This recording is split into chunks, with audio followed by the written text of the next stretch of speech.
എല്ലാ പ്രിയപ്പെട്ടവർക്ക് യേശുവിൻ നാമത്തിൽ വന്ദനം. ഈ വർഷത്തിൻ്റെ 3-ാം മാസം, മാർച്ച് മാസം 4-ാം തീയതി തിങ്കളാഴ്ച നമ്മൾ ഒരുമിച്ച് എത്തിക്കഴിഞ്ഞു. ഓരോ ദിവസങ്ങളും വളരെ വേഗത്തിലാണ് പലർക്കും പോകുന്നത്. രാവിലെ എഴുന്നേൽക്കുന്നു, രാത്രി ഉറങ്ങുന്നു. ഇതിനിടയിൽ ഉള്ള സമയങ്ങൾ വളരെ വേഗത്തിൽ പോകുന്ന ആർക്കാണെന്നറിയാമോ? ജീവിതത്തിൽ കാര്യങ്ങളെല്ലാം പ്രോഗ്രാം ചെയ്ത് പ്രവർത്തിക്കുന്നവർക്ക്. അല്ലാത്തവർക്ക് ബോറടിയാണ്. സമയം എങ്ങനെ തള്ളി നീക്കാമെന്ന് വിചാരിച്ച് പോകുന്ന ഒരു ഗ്രൂപ്പുണ്ട്. സമയം തക്കത്തിൽ ഉപയോഗിക്കുന്നവരുമുണ്ട്. അതുകൊണ്ട് ഓരോ ദിവസവും പ്രഭാതത്തിൽ എഴുന്നേൽക്കുമ്പോൾ ഒരു ദിവസത്തിൻ്റെ പ്രോഗ്രാമുകൾ നമ്മൾ ചെയ്യാൻ പഠിക്കണം. ഇന്ന് എന്തെല്ലാം വാങ്ങണം, ഇന്ന് എവിടെയെല്ലാം പോകണം, ഇന്ന് ആരെയെല്ലാം ഫോൺ വിളിക്കണം, ഇന്ന് എന്തെല്ലാം ചെയ്യണം. ഇങ്ങനെ പ്രോഗ്രാം ചെയ്തവർക്ക് ആ ദിവസം വളരെ ഭംഗിയായിട്ട് പൂർത്തിയാക്കാൻ കഴിയും. അല്ലാത്തവർ അവർക്കൊരു പ്രോഗ്രാം ആ ദിവസം തന്നെ ഉണ്ടാക്കി തരും. അന്നത്തെ ദിവസം ആരെങ്കിലും വന്നു കയറും, അല്ലെങ്കിൽ ആരെങ്കിലും വിളിക്കും, അല്ലെങ്കിൽ ഉള്ളിൽ തന്നെ ഒരു ചിന്തയുണ്ടായി ഇന്നത് ചെയ്യണം. ഒരു പ്രോഗ്രാം ഇല്ലാത്തവർ അന്നൊരു പ്രോഗ്രാം ഉണ്ടാക്കും. അത് മുഴുവനും പരാജയങ്ങളായിരിക്കും. അതുകൊണ്ട് എല്ലാ ദിവസവും രാവിലെ എഴുന്നേറ്റ് ദൈവവചനം ധ്യാനിച്ച് പ്രാർത്ഥിച്ച് അന്ന് ചെയ്ത് തീർക്കേണ്ട കാര്യങ്ങൾ എഴുതി ഒരു പേപ്പറിൽ എഴുതി പോക്കറ്റിലിടുകയോ മൊബൈലിനകത്ത് സേവ് ചെയ്യുകയോ ചെയ്യാൻ എന്തെല്ലാം സൗകര്യങ്ങൾ നമുക്കുണ്ട്. അങ്ങനെ ചെയ്യുകയാണെങ്കിൽ ഓരോ ദിവസവും നമുക്ക് അനുഗ്രഹമാകും. നമുക്ക് ഈ മാർച്ച് മാസം വളരെ പ്രാക്ടിക്കലായ ഒരു ജീവിതം നയിപ്പാൻ, വിജയകരമായ ഒരു ജീവിതം നയിപ്പാൻ യേശു കർത്താവ് നമ്മെ സഹായിക്കട്ടെ. അതിനുള്ള വിശേഷമായ ജ്ഞാനം, വിവേകം ദൈവം തരട്ടെ. 90 സങ്കീർത്തനത്തിൽ പറയുന്നു, ഞങ്ങളുടെ നാളുകളെ എണ്ണാൻ ഞങ്ങളെ പഠിപ്പിക്കണേ. ഓരോ ദിവസവും മനോഹരമാക്കാൻ നമ്മൾ പഠിക്കണം. 365 ദിവസം ഒരു വർഷം കിട്ടിയത് കൊണ്ട് കാര്യമായില്ല. ഒരാഴ്ചയിൽ 7 ദിവസം ഉണ്ടായിട്ടും കാര്യമില്ല. ആ ദിവസത്തെ ഭംഗിയായി പൂർത്തിയാക്കാൻ നേരത്തെ പ്രോഗ്രാം ചെയ്ത് വെക്കണം. നമ്മൾ പദ്ധതികൾ ആവിഷ്കരിച്ച് ചെയ്യുമ്പോൾ വേഗത്തിൽ നടപ്പിലാകും. അപ്പോൾ നമ്മൾ അതിനുവേണ്ടി ദൈവസന്നിധിയിലിരിക്കണം. കർത്താവേ, ഇന്നത് ഞാൻ ചെയ്യണോ ചെയ്യണ്ടയോ, ഇവിടെ ഞാൻ പോകണോ പോകേണ്ടയോ, ആ വ്യക്തിയെ ഫോൺ വിളിക്കണമോ വേണ്ടയോ, ഇതെല്ലാം ദൈവസന്നിധിയിലിരുന്ന് പ്രാർത്ഥിച്ച ആ ദിവസത്തെ നമ്മൾ ആസൂത്രണം ചെയ്യണം. ദൈവസന്നിധിയിലിരുന്നാണ് അത് വിഭാവന ചെയ്യേണ്ടത്. യേശു ഈ ഭൂമിയിലായിരുന്നപ്പോൾ പിതാവിൻ്റെ അടുക്കിലിരുന്ന് ഓരോ ദിവസത്തെയും പ്രോഗ്രാം ചെയ്തു. അതുകൊണ്ട് യേശുവിനെ ലാസറിൻ്റെ കല്ലറക്കൽ 4-ാം ദിവസം വരെയും പോകാൻ ആ പ്രോഗ്രാമിൽ ഉണ്ടായിരുന്നു. 1-ാം ദിവസവും 2-ാം ദിവസവും 3-ാം ദിവസവും യേശു പോയില്ല. 4-ാം ദിവസം ദൈവത്തിൻ്റെ സന്നിധിയിലിരുന്ന് പദ്ധതിയിട്ടാൽ എങ്ങോട്ട് പോകണം, എവിടെ പോകണം, എന്ത് ചെയ്യണം, എന്ത് ചെയ്യരുത്, എല്ലാം കർത്താവ് വെളിപ്പെടുത്തി തരും. ഫിലിപ്പോസിനോട് ഷണ്ണൻ തേരിന് വരുമ്പോൾ ആ നിർജ്ജന സ്ഥലത്തേക്ക് പോകാൻ പറഞ്ഞ അതേ കർത്താവ് ഇന്ന് നമ്മെ സഹായിക്കാൻ, നമ്മുടെ ദിവസങ്ങളെ അത്ഭുതമാക്കാൻ മതിയായവനാണ്. ഷണ്ണനെ മരുഭൂമിയിൽ സ്നാനപ്പെടുത്തിയ ശേഷം ദൈവത്തിൻ്റെ ആത്മാവ് ഫിലിപ്പോസിനെ എടുത്തുകൊണ്ടുപോയി. പിന്നെ അവൻ 42 കിലോമീറ്റർ അകലെ അടുത്ത അസ്തോദ് എന്ന് പറയുന്ന ഒരു സ്ഥലത്ത് അവനെ കണ്ടു എന്നാണ്. അതിൻ്റെ അർത്ഥം ഷണ്ണൻ ഇനിയും തേരിൽ ദിവസങ്ങളെടുക്കും അടുത്ത സ്ഥലത്ത് ചെല്ലാൻ. എന്നാൽ അടുത്ത രാജ്യത്തേക്ക് ഫിലിപ്പോസിന് പോകാൻ വെറും ഒരു സെക്കൻഡ് പോലും വേണ്ടി വന്നില്ല. നാം നമ്മുടെ സമയങ്ങളെ ദൈവത്തിന് കൊടുത്താൽ ദൈവം നമ്മുടെ ജീവിതത്തെ വേഗതയുള്ളതാക്കി മാറ്റും. വർഷങ്ങൾ കൊണ്ട് നടക്കേണ്ട കാര്യങ്ങൾ വേഗത്തിൽ ചെയ്യാൻ ഒരു ഡിവൈൻ ആക്സിലറേഷൻ തരാൻ കർത്താവ് മതിയായവനാണ്. കർത്താവിൽ ഇരിക്കുന്ന വ്യക്തികൾക്ക് ദൈവമായ കർത്താവ് ഇതെല്ലാം വെളിപ്പെടുത്തി തരും, നിറവേറ്റി തരും, അതിനുള്ള ശക്തി തരും. കർത്താവ് സഹായിക്കട്ടെ. ഈ നല്ലവനായ യേശു കർത്താവിൻ്റെ സന്നിധിയിൽ പാടി നമുക്ക് ദൈവത്തെ മഹത്വപ്പെടുത്താം.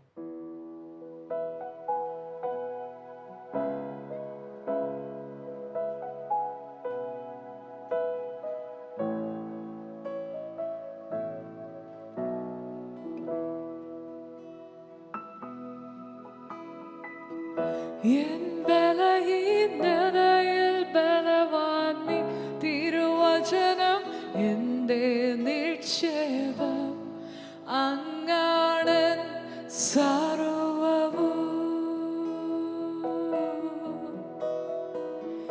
ഈ ലോകത്തിൻ്റെ ധനത്തേക്കാൾ വിലയേറിയത് ഞാൻ നേടി, അങ്ങാടൻ സർവ്വവും.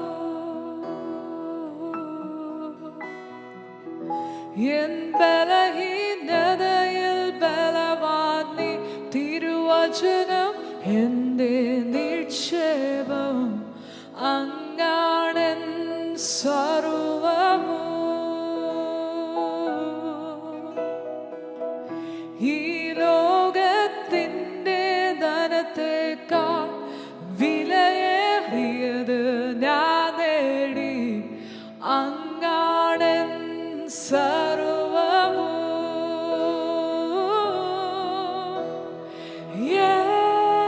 യേശുവേ ദൈവകുഞ്ഞാടേ, തിരുനാമം എത്ര യോഗ്യമേ. യേശുവേ ദൈവകുഞ്ഞാടേ, അങ്ങെന്നും യോഗ്യൻ.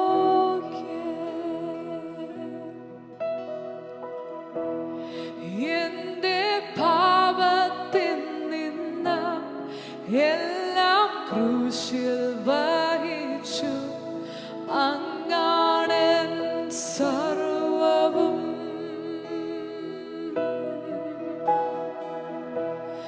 വീഴ്ചകളെന്തു വന്നാലും തിരുക്കരങ്ങൾ എന്നെ താങ്ങും, അങ്ങാടൻ സർവ്വവും.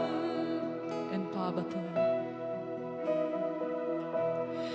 എന്റെ പാപത്തിൽ നിന്ന് എല്ലാം ക്രൂശിൽ വഹിച്ചു, അങ്ങാടൻ സർവ്വവും.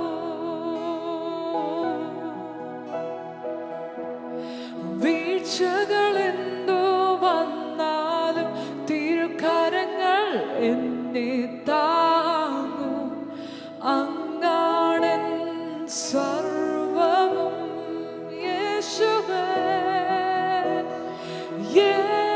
യേശുവേ ദൈവകുഞ്ഞാടേ, തിരുനാമം എത്ര യോഗ്യമേ. യേശുവേ ദൈവകുഞ്ഞാടേ, അങ്ങെന്നും യോഗ്യനേ. യേശുവേ ദൈവകുഞ്ഞാടേ, തിരുനാമം എത്ര യോഗ്യമേ. യേശുവേ ദൈവകുഞ്ഞാടേ, അങ്ങെന്നും യോഗ്യൻ. യേശുവേ ദൈവകുഞ്ഞാടേ, തിരുനാമം എത്ര യോഗ്യമേ. യേശുവേ ദൈവകുഞ്ഞാടേ, അങ്ങെന്നും യോഗ്യൻ. യേശുവേ അങ്ങെന്നും യോഗ്യൻ. ഇന്നത്തെ നമ്മുടെ ചിന്തകൾക്കായിട്ട് നെഹമ്യാവിൻ്റെ പുസ്തകം 8-ാം അധ്യായം അതിൻ്റെ 10-ാം വാക്യം. അതെങ്ങനെയാണ് പറയുന്നത്? അനന്തരം അവൻ അവരോട്, നിങ്ങൾ ചെന്ന് മൃഷ്ടാന്ന ഭോജനവും മധുരപാനീയവും കഴിച്ച് തങ്ങൾക്കായി വട്ടം കൂട്ടിയിട്ടില്ലാത്തവർക്ക് പകർച്ച കൊടുത്തയപ്പിൻ. ഈ ദിവസം നമ്മുടെ കർത്താവിന് വിശുദ്ധമാകുന്നു. നിങ്ങൾ ദുഃഖിക്കരുത്, യഹോവയെങ്കിലെ സന്തോഷം നിങ്ങളുടെ ബലമാകുന്നു. ഏറ്റവും ഒടുവിലത്തെ വാക്കാണ്, നിങ്ങൾ ഈ ദിവസം, ഈ വിശുദ്ധമായ ദിവസം ദുഃഖിക്കരുത്, യഹോവയെങ്കിലെ സന്തോഷം നിങ്ങളുടെ ബലമാകുന്നു. ഇന്ന് നമ്മൾ ധ്യാനിക്കാൻ ഉദ്ദേശിക്കുന്നത് ബലപ്പെടാനുള്ള ചില കാര്യങ്ങൾ. അതായത് ദൈവത്തിൽ സന്തോഷിക്കുന്നവർ ബലപ്പെടും. ഒത്തിരി പേര് പ്രാർത്ഥിക്കുന്നവരുണ്ട്, ഒത്തിരി പേര് ഉപവസിക്കുന്നവരുണ്ട്. എന്നാൽ ദൈവത്തിൽ സന്തോഷിക്കാൻ പലർക്കും അറിയില്ല. ദൈവത്തിൽ സന്തോഷിക്കുന്നവരാണ് ബലപ്പെടുന്നത്. പലരും ഉപവാസവും പ്രാർത്ഥനയും കഴിഞ്ഞിട്ട് പിന്മാറ്റത്തിൽ പോയവരെ അറിയാം. ഉപവാസവും പ്രാർത്ഥനയും കഴിഞ്ഞിട്ട് മടുത്ത് പിന്നത്തെ ദിവസങ്ങൾ മുഴുവനും ദൈവത്തിൽ നിന്ന് വളരെ പുറകോട്ട് പോയ ആൾക്കാരെ, അല്ലെങ്കിൽ മനസ്സും അടുത്ത് ഇനി പ്രാർത്ഥനയും വേണ്ട, ഒന്നും വേണ്ട എന്ന് പറഞ്ഞ ആൾക്കാരെയും എനിക്കറിയാം. അപ്പോൾ ദൈവത്തിൽ ബലപ്പെടാൻ എന്ത് ചെയ്യണം? ദൈവത്തിൽ ബലപ്പെടാൻ യഹോവയെങ്കിലെ സന്തോഷം, ദൈവത്തിൽ സന്തോഷിക്കാൻ പഠിക്കണം. ദൈവത്തിലെ സന്തോഷം നമ്മുടെ ബലമാണ്. ഇസ്രായേൽ മക്കളുടെ നടുവിൽ യഹോവയുടെ പെട്ടകം വരുമ്പോൾ അവർ ആർത്ത് സന്തോഷിക്കും. ആ സന്തോഷമാണ് ജനങ്ങൾ ഭയപ്പെട്ടിരുന്നത്. സന്തോഷം നമ്മുടെ ശക്തിയാണ്. അതുപോലെ തന്നെ ഇസ്രായേൽ മക്കളോട് ദൈവം, യോശുവയോട് ദൈവം പറഞ്ഞു, യെരിഹോ കോട്ടയെ, ആ പട്ടണത്തെ തകർക്കാൻ ഒറ്റ മാർഗ്ഗമേ ഉള്ളൂ. നിങ്ങൾ ആ കോട്ടയ മതിലിന് ചുറ്റും ചുറ്റണം. 7 ദിവസം ചുറ്റണം. 7-ാം ദിവസം 7 പ്രാവശ്യം ചുറ്റിയിട്ട് നിങ്ങൾ ഒരുമിച്ച് ആർപ്പിടണം. ആർപ്പിടുമ്പോൾ കോട്ട മതിലുകൾ വീഴും. ആർപ്പിടുക എന്ന് പറഞ്ഞാൽ വെറുതെ ഒരു ഒച്ചയല്ല. യഹോവയുടെ പെട്ടകം ചുമന്നുകൊണ്ടാണ് ഇവർ നടക്കുന്നത്. അപ്പോൾ ദൈവത്തിൻ്റെ സന്നിധിയിൽ നമ്മൾ കഴിക്കുന്ന സന്തോഷത്തിൻ്റെ ആഘോഷമാണ് ആർപ്പെന്ന് പറയുന്നത്. ഒരുമിച്ച് ആർപ്പിട്ടു. പുരോഹിതന്മാർ കാഹളം ഊതുമ്പോൾ നിങ്ങൾ ഒരുമിച്ച് ആർപ്പിടണം. അങ്ങനെ അവർ ദൈവത്തിൻ്റെ പെട്ടകത്തിൻ്റെ മുൻപിൽ ആർപ്പിട്ടു. അവർ യെരിഹോ കോട്ടയുടെ സൈഡിലല്ല ആർപ്പിട്ടത്, അവരുടെ മനസ്സിൽ മുഴുവനും ദൈവമാണ്. ദൈവത്തിൻ്റെ സന്നിധിയിൽ അവർ സന്തോഷിച്ചു. ആ സന്തോഷത്തിൻ്റെ ശക്തിയാലാണ് ആ കോട്ടമതിൽ വീണത്. അപ്പോൾ നമ്മുടെ വീടുകളിൽ ദൈവമക്കളാണ്, പരിശുദ്ധാത്മാവിനെ ലഭിച്ചവരാണ്. നമ്മുടെ വീടുകളിൽ ആഘോഷങ്ങളില്ല, ആർപ്പുകളില്ല. ചിരിച്ചാൽ ചിരിച്ചെന്നായി. ഇപ്പം എല്ലാ വീട്ടിലും ഓരോ മുറിയിൽ മൊബൈലായിട്ട് ഓരോരുത്തർ കയറും. പഴയ സന്തോഷം പോലും ദൈവജനത്തിൻ്റെ വീടുകളിൽ നിന്ന് പോയ ഒരു കാലത്താണ് നമ്മൾ. എന്നാൽ കർത്താവിൻ്റെ സന്നിധിയിൽ എല്ലാവരും കൂടി ഒരുമിച്ചിരുന്ന് സന്തോഷിക്കാൻ കഴിയുന്നതാണ് നമ്മുടെ വീടിൻ്റെ വിജയം. അതുകൊണ്ടാണ് 128 സങ്കീർത്തനത്തിൽ പറഞ്ഞത്, നിന്റെ ഭാര്യ വീട്ടിനകത്ത്, ദൈവഭക്തനായവൻ്റെ ഭാര്യ വീട്ടിനകത്ത് മുന്തിരിവള്ളി പോലെ. അതൊരു ലഹരിയാണ്, ഒരു ആനന്ദമാണത്.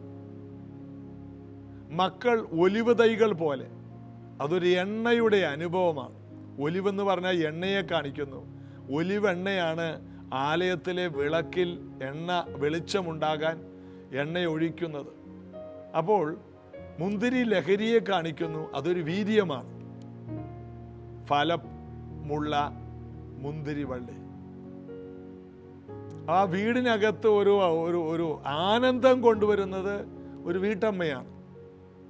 ദൈവഭക്തനായ പുരുഷൻ്റെ, ദൈവത്തിൻ്റെ വഴിയിൽ നടക്കുന്നവൻ്റെ വീട്ടിലെ കാര്യം, മക്കൾ വെളിച്ചം കൊണ്ടുവരികയാണ്. ആ വീടിനകത്ത് ഒരു ലഹരിയും ഒരു വലിയ പ്രകാശവും.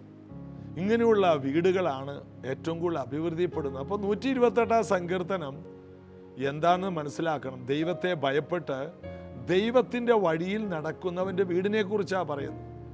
ആ വീട്ടിലെ അദ്ദേഹത്തിൻ്റെ ഭാര്യ ഒരു ലഹരിയാണ്, സന്തോഷത്തിൻ്റെ ലഹരി. പിള്ളേരോ ആ വെളിച്ചത്തിൻ്റെ, ആ പ്രകാശത്തിൻ്റെ, ആ എണ്ണയുടെ അനുഭവമാണ്. യഹോവ ഭക്തനായ പുരുഷൻ ഇങ്ങനെ അനുഗ്രഹിക്കപ്പെടും.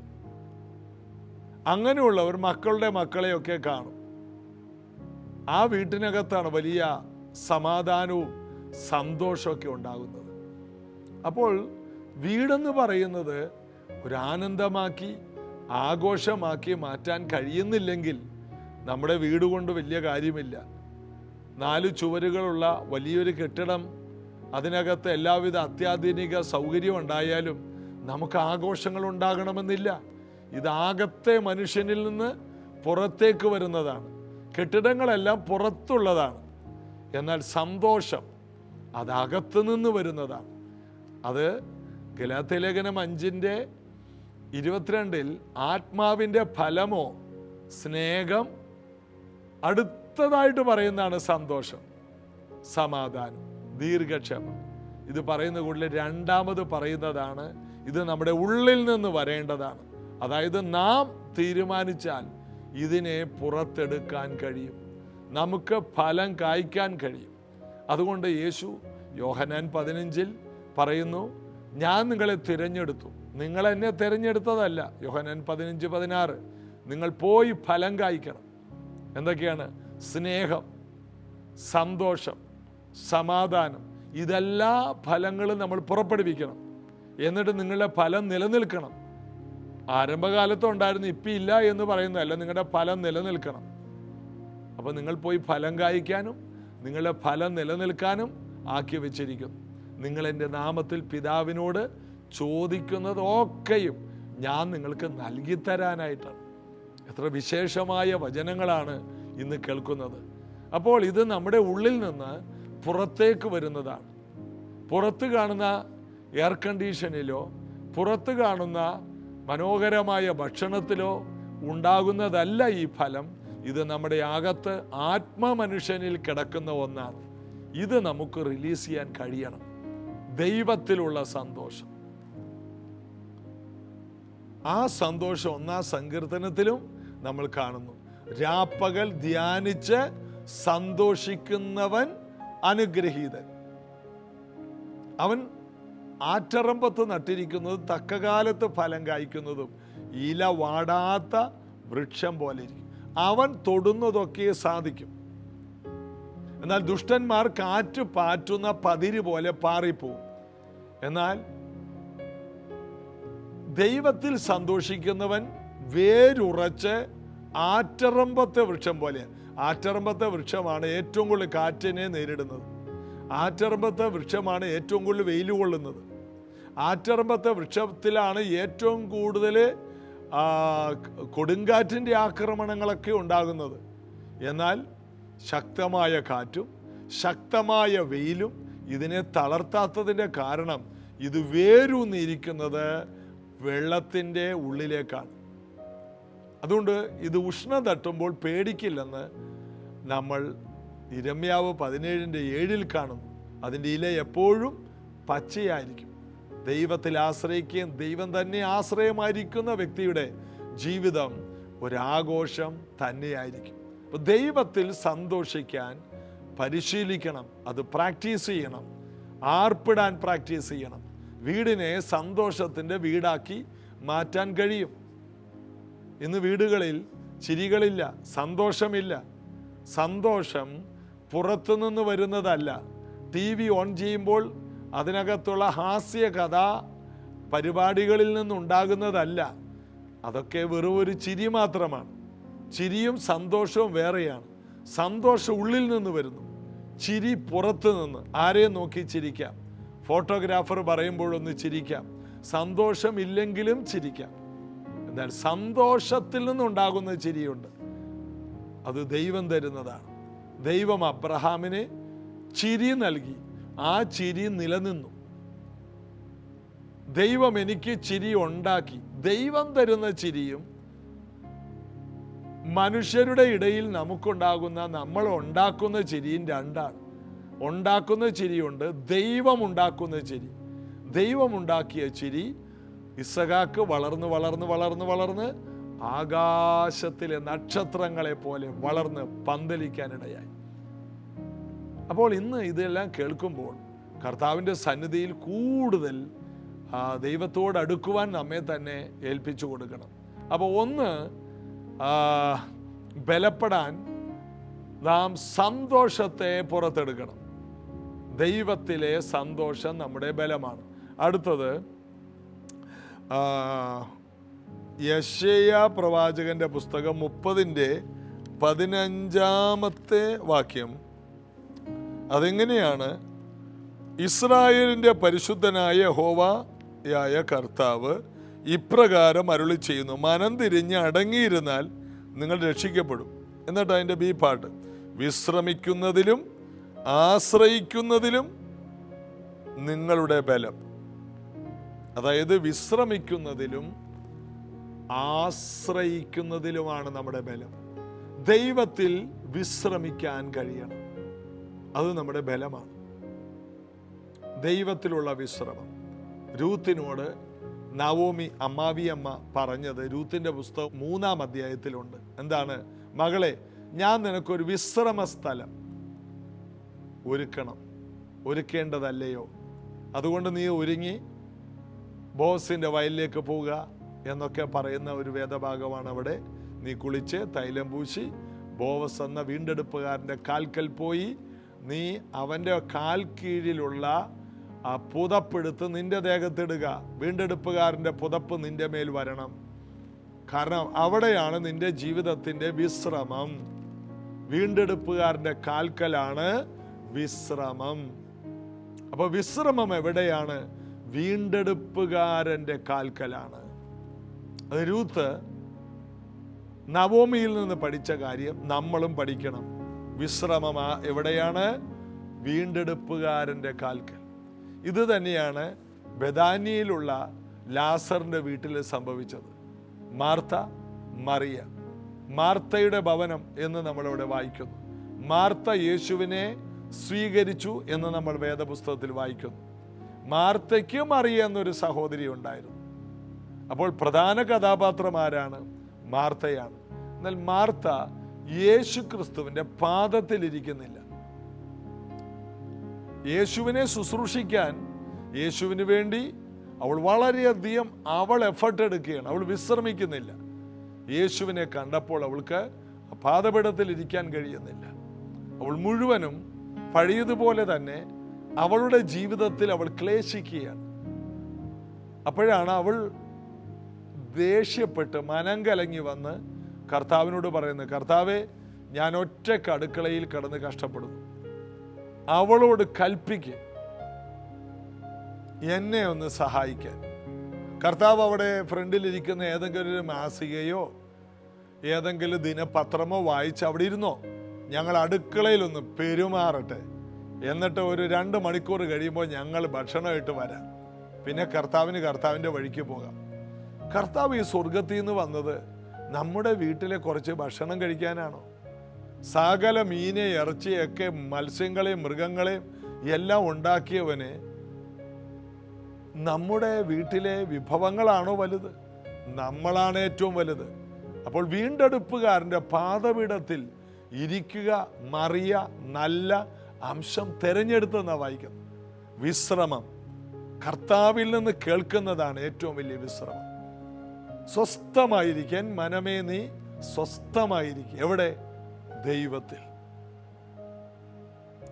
ദൈവത്തിൻ്റെ സന്നിധിയിൽ നാം സ്വസ്ഥമായിട്ടിരിക്കണം. ആ പാദപീഠത്തിൽ ഇരുന്ന് മൗനമായിരിക്കാൻ പഠിക്കണം. വെറുതെ ഇരുന്ന് കർത്താവിൻ്റെ വചനം ചിന്തിക്കാനും കർത്താവിൽ ഇരിക്കാൻ പഠിക്കണം.